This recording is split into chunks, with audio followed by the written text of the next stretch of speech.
नमस्ते। आज आपण उपवासाचे साबुदाणा toast sandwich करतोय। त्यासाठी मी इथे 3 तास आधी साबुदाणा भिजत घातला होता। छान फुललाय साबुदाणा। त्याच्यात हा एक मीडियम साईजचा बटाटा उकडून घेतलेला आहे। तो हाताने असा कुस्करून त्यामध्ये घालूया। 2 हिरव्या मिरच्या घेतल्यात बारीक चिरून त्यामध्ये घालूया। थोडीशी कोथिंबीर घालूया आणि 2 चमचे साबुदाण्याचा कूट घेतलाय तो त्यामध्ये घालूया। चवीनुसार थोडंसं मीठ घालूया आणि हे मिश्रण सगळं आपलं हाताने एकजीव करून घेऊया। व्यवस्थित हाताने चांगलं मिक्स करायचं म्हणजे मीठ आणि मिरची चांगली सगळ्या मिश्रणाला लागेल। असं हे आपलं मिश्रण व्यवस्थित मिक्स झालेलं आहे। आता हे आपण थोडा वेळ बाजूला ठेवूया आणि त्याचं आतलं स्टफिंग करून घेऊया। इथे एक उकडलेला बटाटा घेतलाय बारीक चिरून, चवीनुसार मीठ घालूया। एक अमूलची चीज क्यूब घेतली आहे ती किसून त्याच्यावरती घालूया। बारीक किसणीने किसून घ्यायची आणि त्याच्यामध्ये अर्धा चमचा चिली फ्लेक्स घालूया। आता हे चमच्याने सगळं साहित्य व्यवस्थित मिक्स करून घ्यायचं। असं आपलं स्टफिंग पण तयार झालेलं आहे। आपण आता टोस्ट सँडविच करायला घेऊया। इथे मी सिंगल हा टोस्टर माझ्याकडे आहे तो घेतलेला आहे। त्याला आपण दोन्ही साईडनी साजूक तूप लावूया। हाताने किंवा ब्रशनी व्यवस्थित सगळीकडे लावून घ्यायचं म्हणजे साबुदाणा टोस्टरला चिकटणार नाही। असं आपण तूप लावून झालेलं आहे दोन्ही साईडला।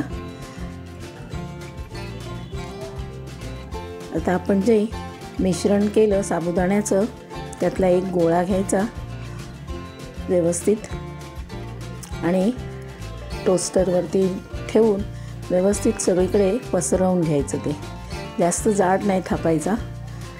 असं व्यवस्थित पसरवून घेतलं। आता इथे माझ्याकडे हिरवी चटणी आहे कोथिंबीर पुदिन्याची, ती आपण त्यावर घालूया आणि जे आपण स्टफिंग तयार करून घेतलं बटाट्याचं ते आपण 2 चमचे त्याच्यावरती घालूया आणि पुन्हा त्याच्यावरती साबुदाण्याचा एक लेयर घालूया आणि व्यवस्थित सगळीकडून बंद करूया।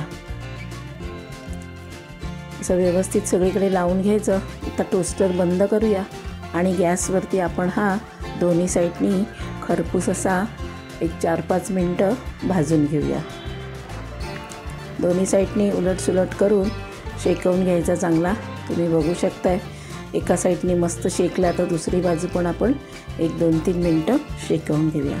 असा आपला साबुदाणा टोस्ट सँडविच तयार झालेला आहे। मस्त कलर आलाय वरून, एकदम कुरकुरीत असा झालेला आहे। तो आपण आता प्लेटमध्ये काढून घेऊया।